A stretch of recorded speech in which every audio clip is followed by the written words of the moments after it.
nawawala. Pait ng buhay, akong tinatamaan. Lord, saan ako patutungo?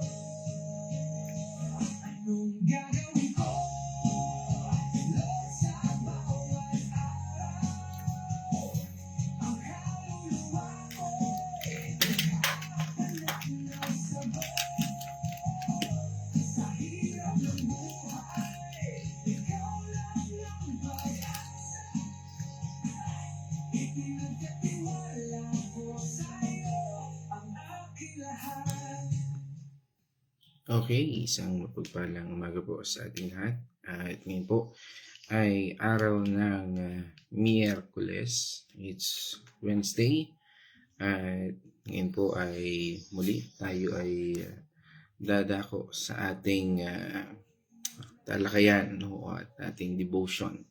No? At sa araw na ito, tayo po ay tutungo dito sa ating talata mula sa 2 Timothy chapter 4 verse 7. At dito po sa ating pagpapahayag na ito ay pangungusapan po natin ang talatang ito at pamagatan po nating mission accomplished. At ngayon po sa araw nito ay bago po tayo magsimula, tayo po ay manalangin.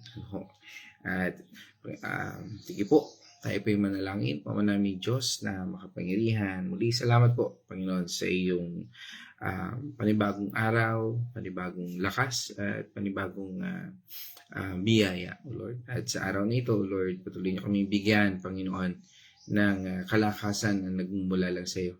Ang talatang ito na pinamagatang mission accomplished ay magbigay sa amin, Panginoon, ng patunay na kapahayagan na nagmumula lang sa iyo. Ikaw po, Panginoon, ang mangusap, magbigay ng karunungan, at ikaw lang po, Panginoon, ang makita namin sa araw nito.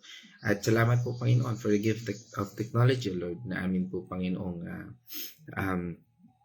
nagagamit upang maranasan namin ang iyong pagpapala sa amin pong bawat isa na ngayon magkakasama. O Lord, hindi man sa physical, subalit sama-sama kami, Panginoon, na naniniwala dito po sa online nito na ikaw, Panginoon, ang Diyos namin pinupuri at sinasamba. Again, O Lord, sa bahagi ito, O Lord, speak to my vocal cords, none of me and all of you, and this I pray in the name of our Lord Jesus Christ. Amen.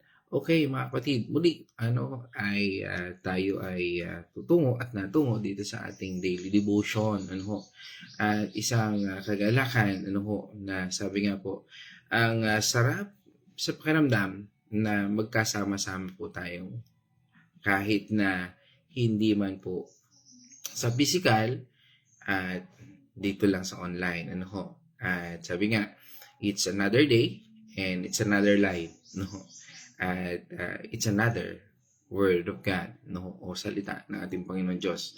Sabi nga, sabi nga ay maaring sa araw nito ay napakaganda ng gising ng bawat isa, At sabi nga ay maaring we are so excited, na tayo ngayon ay nakadadalo, for what God has in store for us ngayong araw na ito.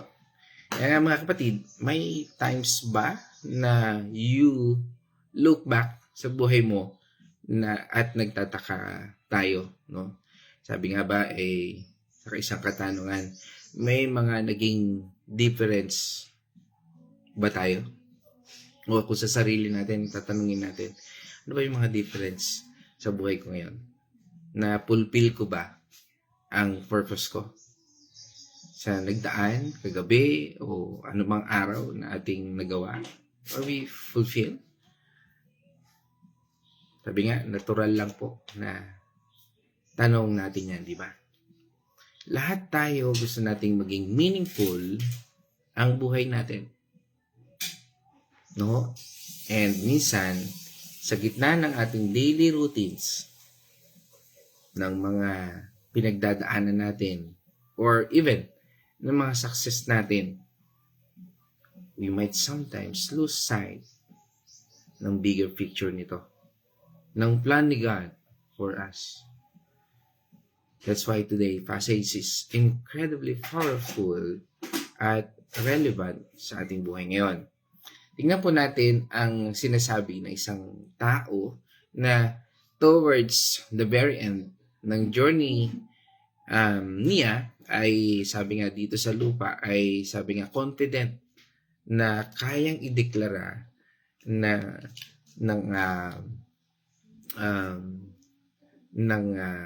sabi nga ay na siya po ay nabuhay na may purpose o nagawa niya yung purpose niya. No, kaya nga po ang buhay natin ay nagpapatungkol. Nagawa ba natin yung purpose natin sa nagdaang araw o ngayong araw na ito? Sabi nga ba, paano nga ba natin magagawa ang purpose natin? Ang purpose ng isang buhay na talagang naging significant para sa Diyos. Ibig sabihin, naging kagamit-gamit sa Panginoon. No? At paano nga ba natin ito lakaran? No? Hindi ba tayo nanlalamang sa kapwa natin? Hindi ba tayo, sabihin natin, do we abuse yung ating kapwa, kaibigan, or whatsoever, and whoever it is? Wala ba tayong abuso? Sabi nga, at sino nga ba ang taong ito? No? Walang iba. Kundi ang great Apostle Paul. Katulad ng ating pinag-uusapan niya. Ang kanyang profound statement na nakikita natin at nabasa natin kanina mula doon sa 2 Timothy chapter 4 verse 7 o sa ating binanggit na ito. No? Ito po ay isa sa last writings ni Paul. No? At sabi nga, he was in prison facing execution sa mga bahaging ito. At sabi nga, sinulat niya ito sa kanyang protege. No? Pag sinabi po natin protege, yan po yung kanyang parang nakababata, no? Na talagang dinisciple niya. O kanya sabihin natin apprentice, no? Na si Timothy. Imagine natin the scene, no? Isang matanda na seasoned na warrior na para sa ating Panginoong Kristo. No, looking back sa buong buhay niya, sa ministry niya, sa sufferings niya, at sa kanyang unwavering faith. No? Sabi nga, hindi po ito pagmamayabang, kundi isang testimony ng isang declaration ng faithfulness ng ating Panginoon Diyos through Him.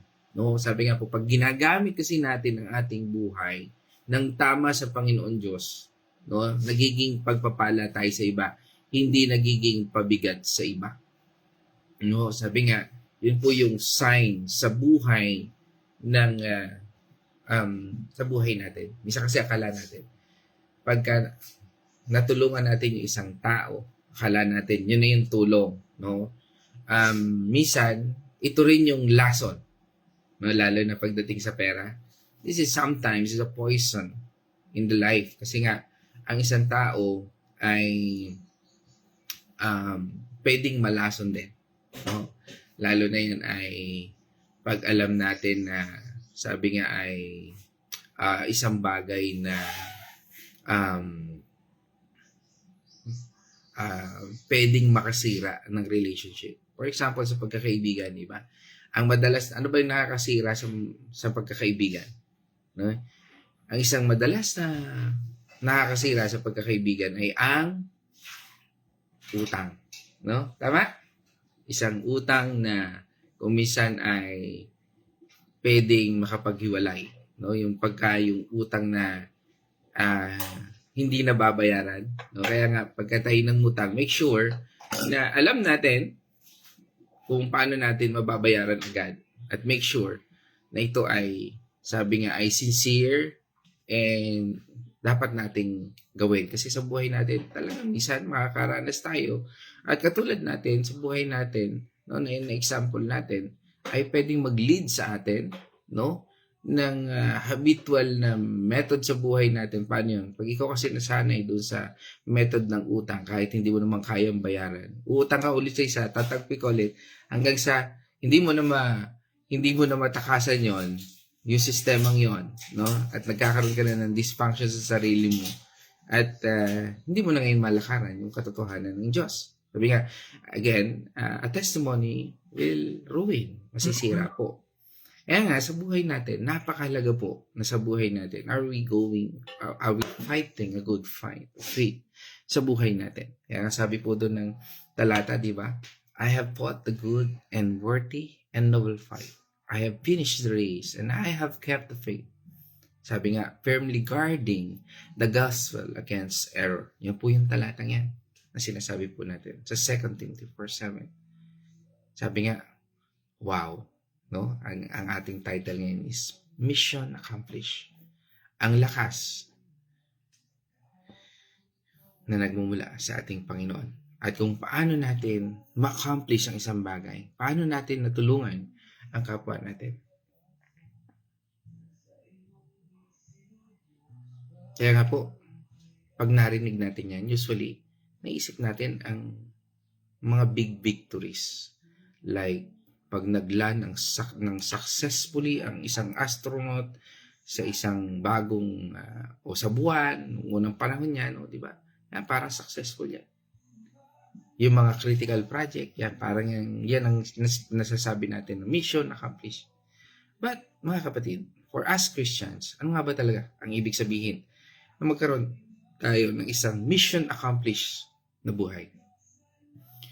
Paanong tayo ngayon sa ating sarili, mga buhay, na sabi nga ay makakapanirahan sa paraan na kaya nating sabihin ang mga salitang ito na ating binasa. Ang salita na nagmula kay Paul. Ang salita na na-inspired ng banal na espiritu. At ngayon, at hanggang ngayon, ay patuloy nating nababasa at naririnig. Okay, let's break down itong word na ito. At gagamitin ko po ang version na ito, amplified version, upang maging gabay natin sa pag-aaral natin. Tingnan natin kung paano ito maging applicable sa ating buhay. Ang sabi dun sa unang bahagi po ng talata, I have fought the good and worthy and noble fight. Mga kapatid, ang buhay Kristiyano ay hindi easy-peasy. It's a fight, pero hindi ito laban sa tao. Ano sabi po ng talata? Mula po doon sa Ephesians chapter 6 verse 12. Sige po, basahin po natin. Sapagkat tayo'y nakikipaglaban sa mga tao, sapagkat hindi tayo nakikipaglaban sa mga tao, kundi sa mga pinuno, sa mga may kapangyarihan, sa mga tagapamahala na umiiral ng kadiliman sa sanlibutan ito, ang mga hukbong espiritual ng kasamaan sa himpapawid. Yan. Sabi nga, yun po yung sinasabing kalaban. At minsan, yan pong kalaban na yan, ay gagamitin yung ating mga sarili. Minsan parang nagiging kalaban natin yung sarili natin. Because they are the thing na hindi natin nakikita, pero naranasan natin. Minsan, di ba, parang sa sarili natin, ba't ba bigla ako nagalit? Ba't bigla ako naging emotional? No, parang, for example, yung isang kaibigan mo o isang kapamilya mo na ilalapit mo sa isang kapatid at sasabihin mo, gusto mong tulungan pero wala kang maitulong. At ang naisip ko ay isang kaibigan ulit para tulungan siya. Parang ipinangutang mo yung isang kaibigan na siyang nangangailangan. Kapag nangyari ang mga bagay na yan at hindi siya nakabayad, masisira ang relationship. Pwede sila mag-away o pwedeng masira ang testimony ng isang taong ito. At katulad sa bahaging ito, how can we fight a good fight of faith sa isang bagay na hindi mo pwedeng panghawakan? Isang bagay na itinuturo sa atin ng Panginoon kung paano tayo tumayo bilang isang Kristiyano. Why? Kasi minsan, sa buhay ng isang tao, kung hindi mo ito kayang panghawakan, lagi nating tingnan, are we a blessing? Or are we problem doon sa isang tao yun? Parehas maganda ang intensyon ninyo. Pero pwedeng masira dahil sa pwedeng mapahamak ang relasyon ng bawat isa. Kaya nga, you need to be firm. Yan ba talaga ang solusyon sa bahaging ito?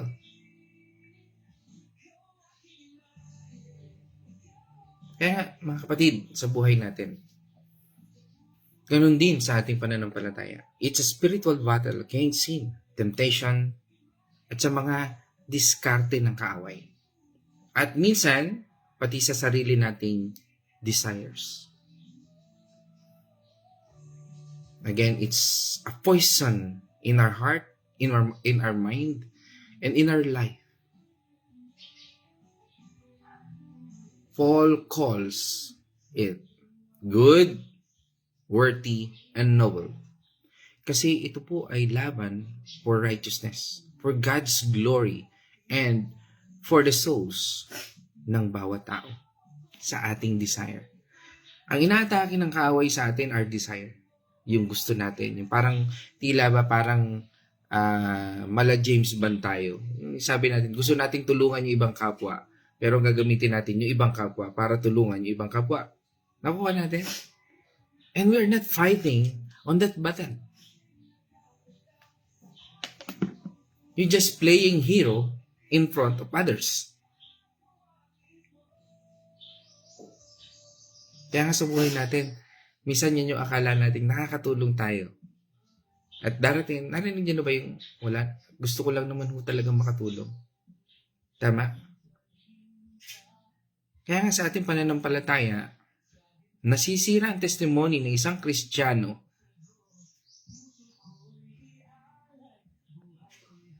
if we do something to manipulate others.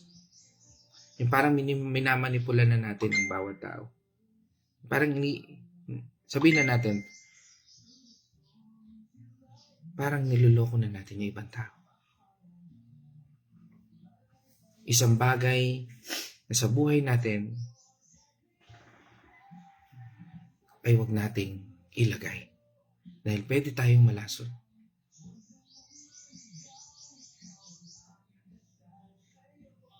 Sabi nga, ang paglaban natin ay para mamuhay na maging pleasing kay God.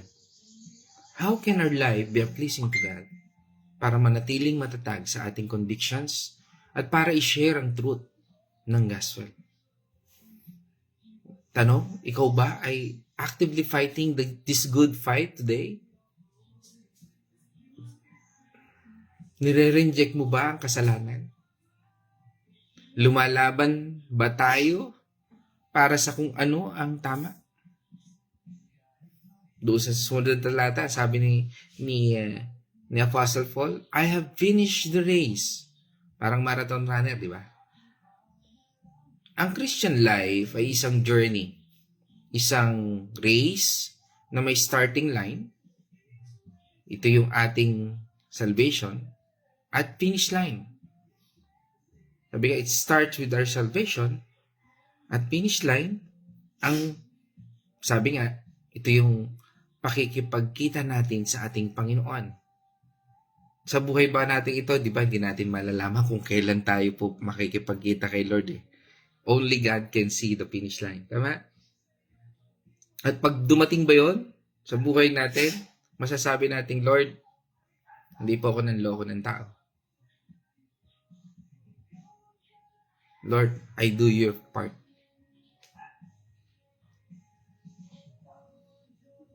I do your will. Kasi nga, di ba? Sa pagtulog natin, wala tayong kamalayan. Hindi natin alam kung gigising pa tayo kinabukasan. At ngayon, napakapalad po natin dahil ginising tayo ng Panginoon. Ang buhay nating ito ay hindi lang nagsisimula. Di ba lahat tayo ngayon naligtas na ng Panginoon, tinanggap natin ang ating Panginoon. At hindi lang ito basta nagsisimula. Kailangan din po nating tapusin. This means, ang buhay na ito ay may perseverance, endurance, at hindi sumusuko sa anumang challenges na meron tayo. Ano ba ang challenges na meron tayo na hindi natin sinusukuan? Yung challenges na para bang ang kulit, hindi natin alam kung paano natin ito mapagtagumpayan. Dito po, hindi sinabi ni Paul na perfect siya sa pagtatapos. Kundi, ibig sabihin po, tuloy-tuloy siyang tumatakbo towards the goal. No, ibig sabihin po, ay ginagawa niya kung ano yung pinagagawa sa kanya ng Panginoon. Na wala siyang inaapakan tao, wala siyang inaabusong tao. Ginagawa niya at ginamit niya ang kanyang buhay at ang kanyang paglilingkod at ang kanyang pananampalataya at paniniwala to glorify God. Minsan may pagod, minsan may pagsubok, pero ang importante ay patuloy tayong tumatakbo sa karera ng buhay natin ito. With our eyes fixed on Jesus. Kay Jesus ba tayo nakatuon?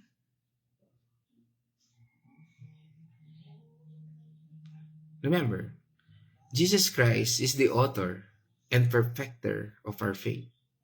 Kung ang ating pananampalataya ay nasa ating Panginoong Hesus, siya rin po ang magbibigay sa atin ng katugunan at kasagutan sa ating buhay. Sabi nga sa atin sa Hebrews chapter 12 verse 2, Ituon natin ang ating paningin kay Jesus na siyang pinagmumulan at kabuuan ng ating pananampalataya dahil sa kagalakang naghihintay sa Kanya. Hindi niya ikinahiya ang mamatay sa krus at siya ngayon nakaupo sa kanan ng trono ng Diyos. Amen.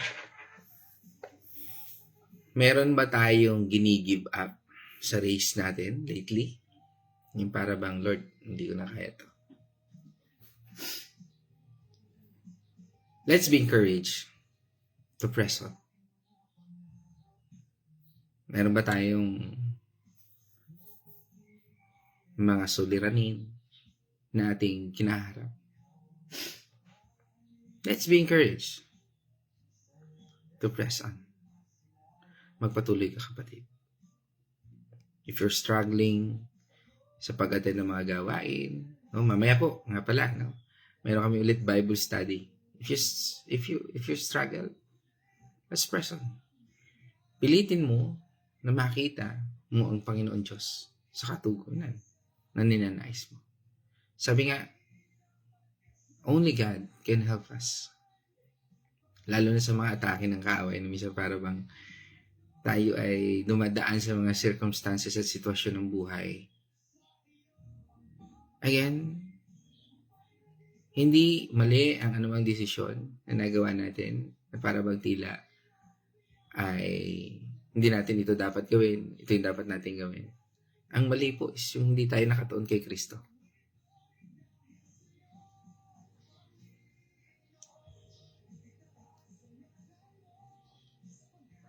Yung hindi natin tinitingnan na ito bang lahat ng ito ay mission ng Diyos sa buhay ng isang tao.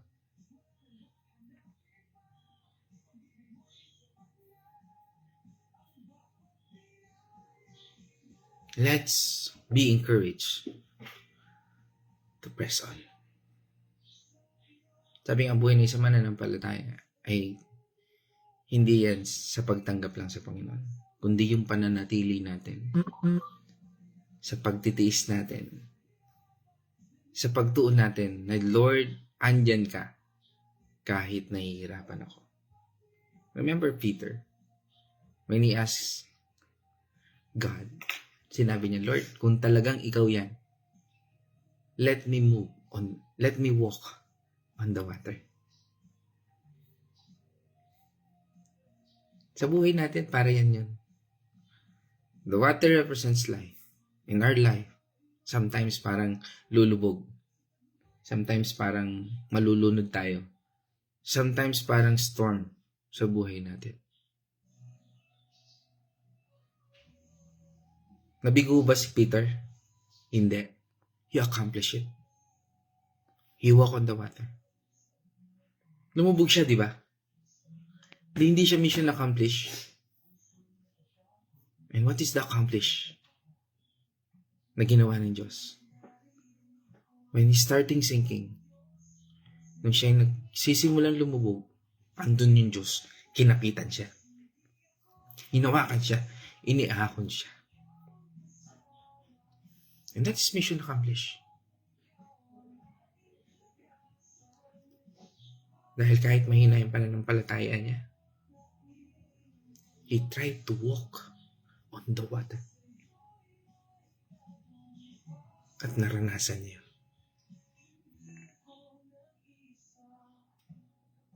Hindi siya sumuko. Kahit maraming nagsasabi, ang hina ng pananampalataya pala ni Pedro. Kasi lumubog siya. Pero sila hindi nila naranasan makalakad sa tubig dahil nanatili sila sa kanilang sariling bangka o nanatili sila sa bangka. Natakot lang sila. Kaya nga, ang sumunod na talata, I have kept the faith. Sabi nila, firmly guarding the gospel against error. Ito po yung super crucial, lalo na today. Ang keeping the faith. Ito po ay ang pagkapit ng mahigpit sa doctrines, sa Bible, sa turo, at sa katotohanan ng mabuting balita ng ating Panginoong Hesus. Sabi nga, for God, there is nothing impossible. Kahit na kumisan parang hindi mo kaya. Parang imposible.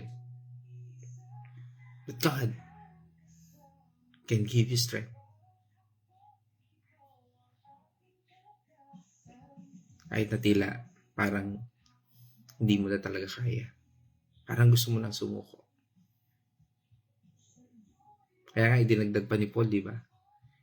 Doon sa word na ito, that firmly guarding the gospel against error.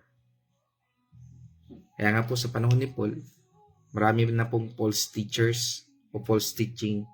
Just like us today. Think about it, mga kapatid. Gaano karaming misbehavior o gaano karaming compromise sa moral values at gaano karaming distorted views of truth ang nakikita natin sa paligid natin o sa sarili natin. Minsan pati sa pangalang Christianity, di ba? May mga gawaing hindi align sa salita ng Panginoon Diyos. Yan yung word na, ay talaga ba? Born again ba talaga? Parang hindi halata. Marami pong naglipanan ng mga fake news, misinformation, at kung ano-anong pananaw na gustong baluktutin ang katotohanan o ang salita ng ating Panginoon Diyos. Again, responsibility natin as believers, guided by the Holy Spirit and the Word of God, na ma-discern ang truth from error. Ano nga ba talaga yung katotohanan? Kaya nga, you need to stand on the truth. Ano ba talaga nangyari? Alam nyo, huwag po natin ikahiya na nagkamali tayo. Alam nyo po ikahiya natin? Yung ayaw po nating ituwid yung pagkakamali. Kailangan po tayong maging rooted and grounded sa sound doctrine para hindi tayo matangay ng kung ano-anong panlilinlang. Ikaw ba? Are you actively studying God's Word para maintindihan at mabantayan ang gospel o mabuting balita sa buhay mo? So ano ang ating mission accomplished? O sabihin natin, ano ang ating mission accomplished moment today? Mga kapatid, hindi lang po ito tungkol sa pag-reach sa heaven. Although that is our ultimate hope. Mga kapatid, every day, may opportunities tayo to accomplish many missions for God. Ano yun? Fighting a temptation at pagpili ng righteousness. Persevering through a difficult task with God's strength. Ano pa? Sharing the truth ng gospel to someone na kailangan nating marinig. At pagiging matatag sa ating faith.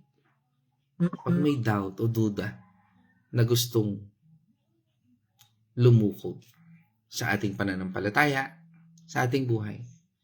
Kaya nga, ngayong araw na ito, paano natin naharapin? Are we mission accomplished? Mga kapatid, let us live each day with the mindset ng mission accomplished. For that day, let's fight the good fight. Run a race with endurance. And sabi nga, at faithfully, nabantayan po natin ang precious gospel na pinagkatiwala sa atin ng ating Panginoon Diyos. Pag ginawa natin yan, we are living a life that declares, just like Paul, napulpil ko ang purpose ko, sabi niya doon, di ba? At nagawa ko ang ipinagagawa sa akin ng Diyos. Mga kapatid, dito po ako magtatapos. And remember this, ang challenge sa atin ngayon, mga kapatid, is not just start strong, but to finish strong. Mari ngayon mahina ka, mari ngayon nanlulugmo ka, pero tandaan natin, finish strong. Manatili tayo nakatingin sa Panginoon. Fix on eyes on Jesus. At the end of the day, may susulit natin na bago natin ipikit ang ating mata at bago tayo matulog mamayang gabi. Lord, salamat po sa araw na ito. Sa kalakasan, sa biyaya, at patuloy mong patnubay. Hindi po tayo naglilingkod sa isang Diyos na nagbabago. Ang kanyang salita ay totoo kahapon, totoo ngayon, at totoo magpakailanman. Let us not be swayed by the changing tides of culture or the misbehavior around us. Instead, let us fix our eyes on Jesus, the author and the finisher of our faith. Sabi nga, be intentional, be faithful, and live each day for His glory. So that when our time comes, darating man yung panahon na yun, umamaya, we too can look back and say, with the full confidence of joy, Lord, mission accomplished. Na bago mo ipikit yung mata mo sa araw na nagdaan, Lord, I thank you. Mission accomplished ka, Lord, sa buhay ko. Salamat, Panginoon. Mabuhay po tayong lahat sa pananampalataya. God bless us all and have a blessed and purposefully Wednesday. See you again tomorrow, mga kapatid. At ngayon naman, nako po tayo sa Wednesday Reflection.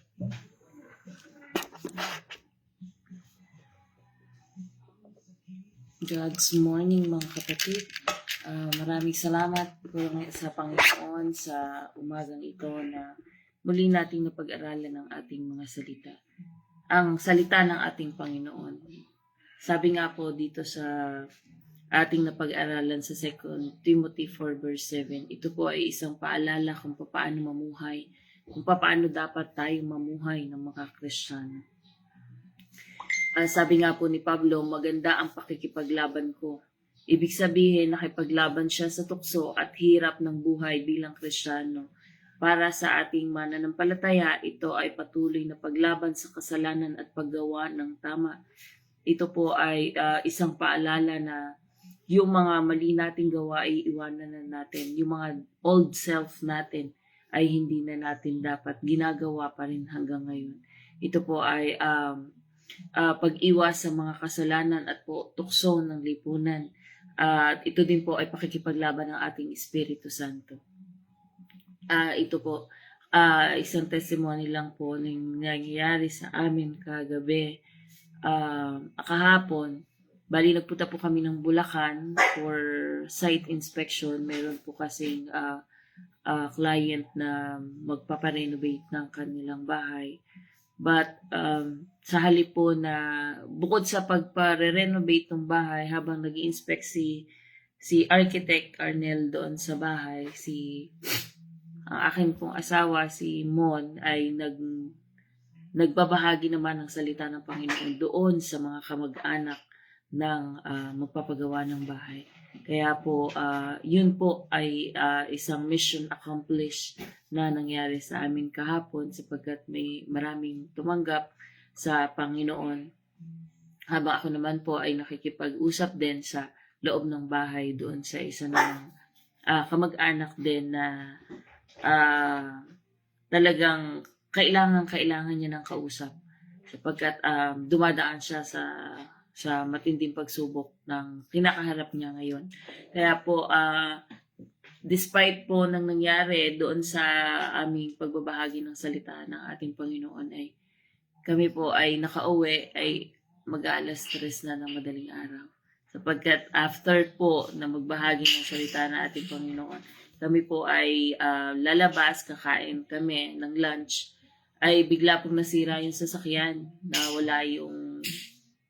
nasira yung aircon. Kaya po after nung lunch, umalis si Mon at si Kuya Arthur, yung kasama po namin, pumunta doon na ipagawa yung sasakyan. Inabot na po kami ng madaling araw doon sa bahay ng kamag-anak noong aming pinuntahan. So kahit po despite ng ganong nangyari, pero masaya pa rin po kami kasi pagkat na mission accomplished kami. Hindi lang po doon sa parang naging way lang po yung pag-i-inspect, pero ang pinaka-purpose po talaga ay makawin ng soul, ng makapagbahagi ng salita ng ating Panginoon. Kaya po yung lakad namin kahapon, kahit nakakapagod, ay masaya. May joy kang nararamdaman sapagkat yung iginide kami ng Holy Spirit upang gawin yung mga bagay na magbahagi ng salita ng ating Panginoon. So, sabi din po ni Apostol Pablo, natapos ko ng takbuhin ito. Parang isang karera, sinasabi ni Apostol Pablo na natapos na niya ang misyon na ibinigay sa kanya ng Diyos para sa atin. Ito ay pagpapatupad sa plano ng Diyos para sa ating buhay at paggawa ng kanyang kalooban, kagaya po ng binahagi ko kanina. Talagang masasabi niyo po after, kasi pag nagbahagi po kayo ng salita ng ating Panginoon, magkakaroon po kasi kayo ng tunay na kapayapaan at joy. Tsaka bibigyan po ko talaga kayo ng Holy Spirit sa mga sasabihin mo. Yung akala po natin, ano sasabihin ko dito sa taong to, na hindi natin alam yung mga pinagdadaanan niya kapag nag-share siya ng kanyang mga pinagdadaanan. Hindi mo alam kung paano mo sila i-comfort. Kasi na may pain na ibinabahagi sa iyo, parang binibigay sa iyo yung bigat ng kanilang suliranin. Hindi mo alam kung paano mo sasabihin mo sa kanya, anong i-comfort na word na sasabihin mo sa kanya. So, yun po, bibigyan po kayo ng Holy Spirit talaga sa mga sasabihin mo. At hindi mo rin naman parang after mo masabi yun, magugulat ka na nasabi mo yung mga bagay na yun na hindi mo alam kung saan nanggaling. Sapagkat tapos makikita mo doon sa kausap mo na parang nare-relieve sila. Nagkakaroon sila ng kalinawan ng pag-iisip, nagkakaroon sila ng panibagong plano sa buhay nila sapagkat napipid po ng Holy Spirit yung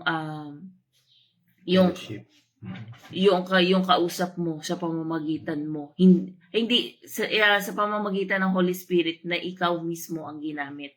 Kaya po nakaka-amaze po ang Panginoon sa mga bagay na yun. Doon niyo po masasabi na mission accomplished talaga yung mga ginagawa mo araw-araw. Sabi din po, mapanatili ko ang aking pananampalataya. Ito ang pinakamahalaga. Hindi niya iniwan ang kanyang paniniwala kay Jesus. Para po sa ating mga mananampalataya, ito ay paghawak ng mahigpit sa paniniwala kay Kristo kahit ano ang mangyari. Sa madaling sabi po, ang talatang ito ay nagtuturo sa atin, hindi lang po sa mga born again Christian, lahat po ng relihiyon, wala po itong pinipili kung anumang relihiyon ang ating kinaaniban. Basta tayo ay naniniwala na ang ating Panginoong Hesukristo ang siyang tagapagligtas natin. Tayo po ay lumaban ng tama. Tapusin natin ang misyon ng Diyos at huwag bibitaw sa pananampalataya kay Jesus hanggang sa huli. Ito ang gusto nating masabi. Ito po ang misyon na ipinagkakaloob sa atin ng ating Panginoon upang marating natin yung buhay na walang hanggan na kanyang ipinangako. Kaya po sa pamamagitan po nitong mga salitang ito na ating napag-aaralan sa Bible study, napipid po tayo talaga ng mga dapat nating sabihin sa ating kapwa kapag tayo ay humarap sa sitwasyon na tayo na ang pinagsasabihan ng mga problema nila. Na dati ay tayo ang nagsasabi ng problema sa iba. So tayo ang nakakapagpayo, bigay ng kanilang ikagagaan ng loob kung paano sila magdidesisyon. Pero hindi po sa sarili nating gawa, hindi sa sarili naming gawa, kundi sa pamamagitan ng Holy Spirit na ipinagkaloob sa atin ng ating Panginoong Hesukristo. So yun lamang po. Maraming salamat po. Nawa ay mission accomplished tayo ngayong araw na ito. Nasasabi po natin mamayang gabi bago tayo matulog na tayo ay mission accomplished. So yun lang po. Maraming salamat po and God bless sa inyo lahat. Amen! So, purihin ng Diyos, salamat sa iyong reflection. Sabi nga, paano ba natin masasabing pagpikit natin ngayong gabi, Lord, mission accomplished ka. Diba? Parang ganun lang po yan. No? At yun po, tayo naman idadako sa ating mission accomplished. No? Sabi nga ay, ang ating mga kapatid na kasama ngayon. No? Kasama po natin ang ating kapatid. Yan, mula po sa Makati City. No? Siguro puyat din ito, nagpaanak ng mga babies. No? Yan, ating kapatid from Makati, si ang Rianzares family. Kasama po natin si Sister Babes. No? At pagbati natin dyan kila Kuya Ramil at sa buong family. Ano po? Kila Ezekiel, Isaiah, kay Kate, at kay yon. At isang mapagpalang umaga rin dyan kila Kuya sa family na nila Sister Babes, ano, yan, meet ko po yan sila Kuya Jay, kay Christopher, at si ate, no, at syempre kay Afe, no, sa mapagpalang umaga sa ating lahat dyan sa Makati City at sa Bulacan, Santa Maria. Yan, isang kagalakan po. At yan, isang pagbati rin po natin dyan sa lugar po ng, sabi nga ay pagbati natin sa Bulacan, Santa Maria. Ngayon, punta naman po tayo sa Bulakin, Chaong. No? Dito sa ating kasunod ay si Nay Marta Artiliaga. No? At syempre, pagbati natin dyan, kila Kuya Chris, no? Nakita ko rin dito. Lagi din natin kasama at mamaya ay makakasama rin sa ating Bible study. Yan, isang mapagpalang umaga, no? Sa ating kapatid, no? At yan, at sa ating mga kapatid dyan sa Bulakin, Chaong, dyan kila Kuya Chris, ano, yan, kila Naigori, at pagbati natin sa buong Malasmas, Kapus, Silang, Artiliaga, family, ano ho, dyan po sa Bulakin, Chaong. At ito, prayer request din po natin mula po sa ating isang kapatid, no? Yan, ito syempre, pray pa rin po natin kay Nay Susan Laksam, ano ho, na ating kapatid na nasa ospital at nasa ICU pa din. Also, yan, at rin natin, yan sa ating kapatid din na may work challenge, no? Yan, isang pressure, no? Again, isang prayer din natin sa ating kapatid na ito, no? Hindi ko nababanggitin at baka yung boss niya nakikinig din. Pero I pray sa isang malapit nating kaibigan at malapit sa puso rin namin, sa aming pamilya, ang pamilyang ito. And we pray for her, sa ating kapatid na ito, sa mga pressure sa trabaho, yan po yung are we mission accomplished, na may pakikita natin si Lord sa buhay nating ito na pagtatapos ng ating araw ay we can say, Lord, thank you. You are mission accomplished. Sabi nga, yung simple lang na minsan, di ba, sa bahay, kung nasa bahay ka lang, sabi natin, hindi naman ako lumalabas ng bahay. Pero yung, di ba, yung sa kasama mo sa bahay, kung naging mission accomplished ka, kung naibahagi mo yung salita ng Panginoon Diyos, hindi kayo nag-away, hindi kayo nagtalo, no? Pero ang ginawa ninyo, pinag-usapan niyo yung Panginoon Diyos, kung paano tayo binabago ng Panginoon Diyos at paano tayo babaguhin. So yan, mga mission accomplished na rin po yan. At sa buhay natin, kung tayo din naman ay katulad ng ating kapatid na ito, ay nag-i-struggle dahil doon sa bahaging ito, pero we are looking to our Lord Jesus Christ, no? Makikita natin yung mission accomplished kasi our mission is to face our battle. Our mission is to face our struggles. Our mission is to face our trials, yung mga pagsubok natin, facing and looking our Lord Jesus Christ. At yan po yun. At yan po yung isa nating kapatid. At pagbati rin natin, yan, tuloy-tuloy po tayo sa pagbati natin. Kasama rin po natin ang Patual family. Yan, isang pagbati po natin kay Nay Winnie at sa inyong buong pamilya, sa inyong mga apo. At syempre, pagbati rin natin ito, kasama rin po natin ang Biray family. Syempre, pagbati natin kay Sister Grace, at sa buong Biray family, syempre kay Brother Mike, at dyan kila Miko, kay Carl, kay Ellie, kay sa aming mga baby dyan, kay Dion, and kay Butchay, at isang mapagpalang umaga po. At yan, pagbati rin natin kay Dayan, At tuloy-tuloy po tayo dito sa pagbati natin sa ating mga kapatid na lagi nating nakakasama, ay ayan, kasama rin po natin ang Arosena family dyan po sa Liliw, Laguna. Isang mapagpalang umaga po sa inyong buong pamilya na Edna, at pagbati po natin sa buong Asusena family. Arosena family. Yan. At tungo naman po tayo sa Dolores, Quezon. Ay kasama po natin ang Alinea family yan. Ito yung mga kasama rin po natin sa Bible study. Kasama natin sa God's Morning at kasama rin natin sa Bible study. Nakakatuwa po. Yan. Isa pa pagpalang umaga po sa inyo, Nay Remy, at pagpalay po kayo ng ating Panginoon Diyos. At tungo naman po tayo sa Bacolod City. Kasama po natin ang Pios family. Yan. Sa pangunguna po ni Kuya George Pios. At isang mapagpalang umaga po, Kuya, sa inyong buhay. Diyan po sa Iloilo. Bacolod. Ayan. God's morning po sa atin at sa ating lahat dyan sa buong pamilya nyo. Yan. At kasama rin po natin ang ating kapatid mula sa Cavite. Yan, si Bernard Castillo Mandigma. At syempre ang kanyang pamilya na nasa Candelaria. Isang panalangin din para sa karamdaman ng iyong asawa. With prayers din. At ngayon po parang madaming may sakit. Dahil siguro sa panahon. May mga inuubo. Pero let's all pray. Tsaka yung si Daisy nga.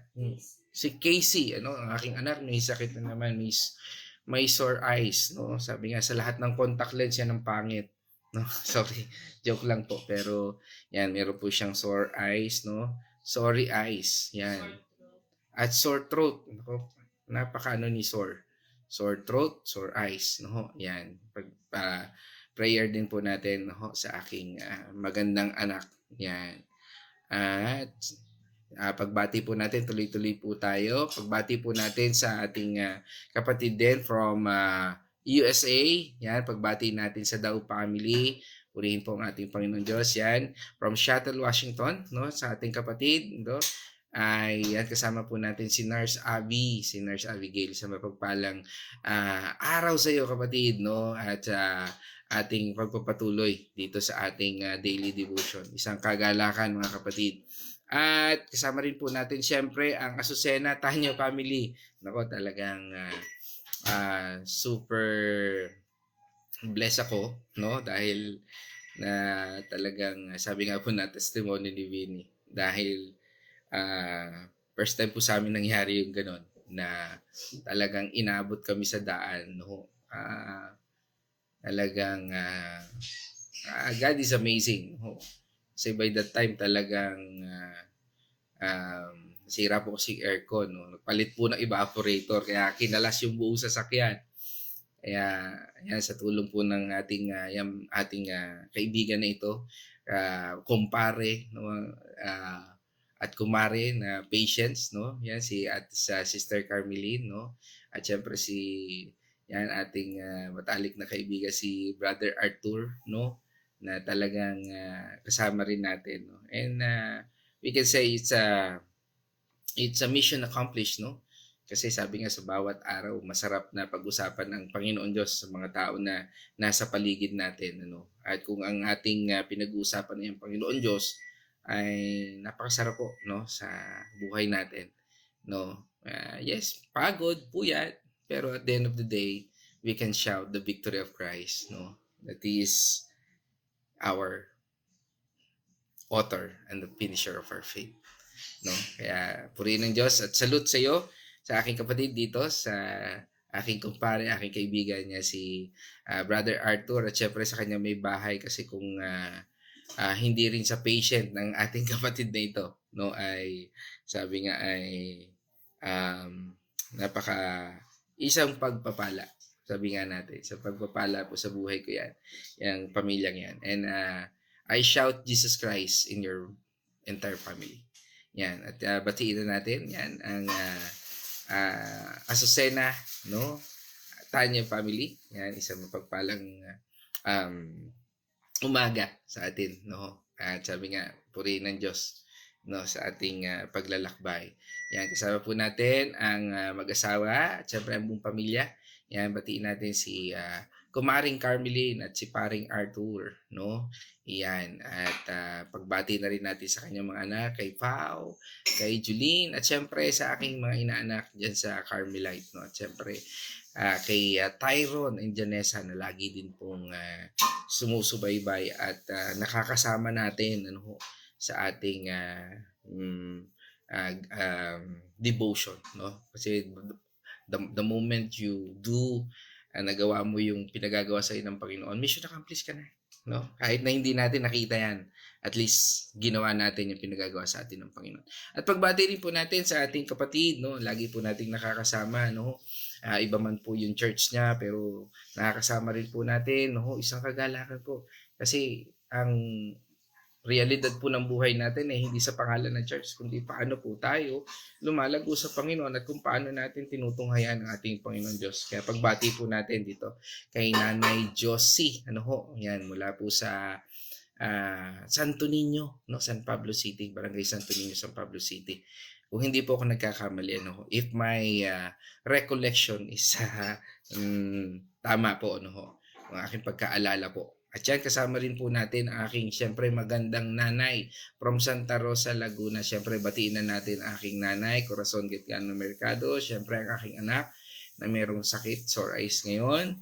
Yan, kay Casey. At siyempre, sa aking may sore throat. Yan. At sa aking kapatid, kay Caroline at sa kanyang mga anak.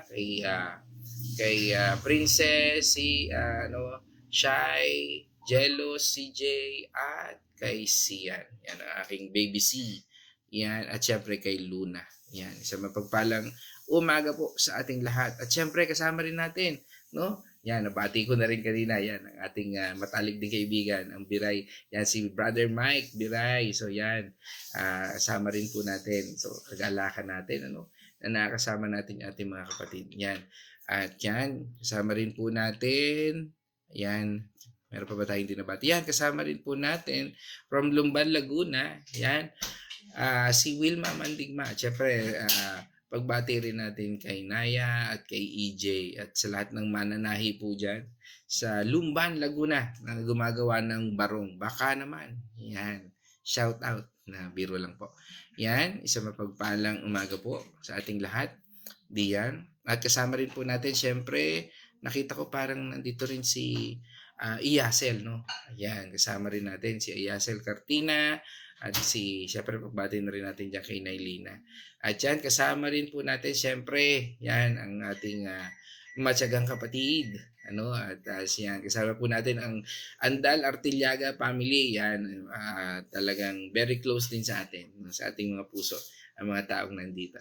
Yan, kasama po natin ang Andal Artillaga family. Yan, sa pangunguna po ni Pastora Pe. Isang mapagpalang umaga po sa inyo, Pastora Pe. At purihin po ang ating Panginoon Diyos. At pagbati rin po natin, no? Sa kanyang mga anak, kay Malu, Michelle, Abby, no? At sa inyong mga manugang, at sa inyong mga apo, at sa lahat-lahat po na nandyan. Siyempre, pagbati na rin natin, no? Yan, kay Sister Dalangin, dyan kay Lisel, yan, kay Ate Lisel, yan, nakakasama rin po natin. At pagbati po natin sa buong pamilya. At parang nakita ko rin si Tatay Victor dito kanina, no, sa Dolores, Quezon naman. Yan, pagbati po natin sa buong Dalangin family. At yan, kay Tatay Victor, Nanay Tisi, yan, kay Kuya Hector, at sa inyong mga anak at mga apo. At purihin ang Panginoon Diyos. At ngayon po, tayo po ay magtatapos na, mga kapatid. At sa ating pong bahaging ito, nawa ang ating buhay ay masabi natin na hindi man natin kayang accomplish truly, but we can say, Lord, nagawa ko po yung pinagagawa ninyo. Hindi man dahil sa resulta o hindi ko man nakita, pero at least alam ng Panginoon Diyos na sa puso natin tayo ay nakatuon kay Jesucristo kung paano natin gawin at ma-accomplish ang mga bagay sa buhay natin. Na makatitingin tayo at makapapasok sa presensya niya sa bawat oras ng ating buhay. Again, mga kapatid, tayo po ay manalangin. O manaming Diyos na makapangyarihan, Banal Espiritu at aming Panginoon at tagapagligtas, kami po ay nagpapasalamat sa iyong talata na ibinahagi. We acknowledge, Lord, na sa pamamagitan ng iyong Banal Espiritu, ikaw po ang nangusap at patuloy na nagbigay sa amin ng kalakasan. Binabati ko po ang aking mga bagong kapatid dyan sa Bulacan, Lord, sa Santa Maria, Bulacan, O Lord, ang pamilya po ni Sister Babes, O Lord, at ang kanyang mga kapatid, mga pamangkin, O Lord. Dalangin po namin, Panginoon, na ng pasasalamat, Panginoon, sa araw na ito at sa iyong yugto ng aming buhay na iyong pinagkakaloob sa amin. Lord, patuloy niyo po kami, Panginoon, na hubugin at ang bawat isa na narito ngayon, Panginoon. Hindi man kami magkakasama physical, but we are here, Lord. Salamat, Panginoon, for the gift of technology na magagawa namin, Panginoon, na makapagpuri, makausap ka, Panginoon, sa yugtong ito at maipanalangin ng bawat isa. That is your purpose sa buhay namin. To let you accomplish our life. To let you, Lord, to see your goodness sa aming buhay. Through your Holy Spirit, Lord, na siyang nagbibigay ng lakas ng ito at pinagmumulan ng lakas ng ito. Salamat po sa iyong patnubay, sa iyong gabay at patuloy mong provision. Idinadalangin po namin ang aming mga kapatid na nabanggit na may karamdaman. At sa mga oras na ito, ang bawat tao ngayon na nakikinig ng may dinadanas na struggle, so Lord, maging yan sa trabaho, sa pamilya, sa kanyang kalusugan, Lord, we speak your name, Lord. Your name, Yeshua Mashiach, Lord, to touch, Lord, sa buhay namin. Lord, maybe we cannot see. Hindi namin makita yung result. But you know, Lord, when we starting to trust your name, when we starting to trust, Lord, na sa simula pa lang, Panginoon, na kami mananalangin sa iyo, you already answered it. Kaya, Panginoon, turuan mo kami. Give us the gift of understanding upang maging matatag kami sa anumang hamon ng buhay na aming kinaharap. Maging man ito'y pang-api, Panginoon, ng sinumang tao sa buhay namin. Lord, let our eyes fix on you. and let us walk. Allow us to walk with faith, shouting your name. Our Father, Lord Jesus Christ, and the Holy Spirit, in every situation na meron kami. Maging yan man ay sakit, maging yan man ay situation, Lord, we thank you. We praise you because ikaw ay kasama namin in front of our enemy, in front of our struggles. Sa lahat ng ito, Panginoon, sa iyo po ang papuri at pasalamat. At sa lahat ng ito, bigyan mo po kami ng pangunawa at lakas. At the end of the day, Lord, bago namin ipikit ang mata namin, Lord, thank you. You are mission accomplished to my life. Dahil ikaw, Diyos, Panginoon, ang siyang higit namin at gusto naming maranasan sa buhay namin ito. At salamat sa bawat bahagi na itinuturo mo at ipinararanas mo sa buhay namin ito. Again, O Lord, we thank you and praise you. And this I pray in the name of our Lord Jesus Christ.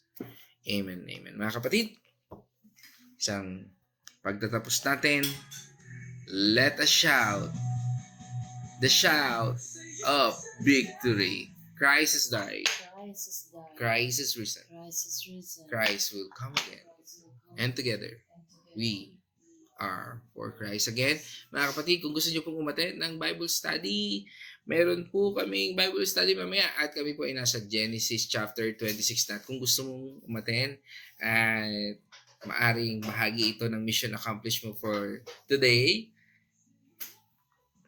alas 8 po ng gabi.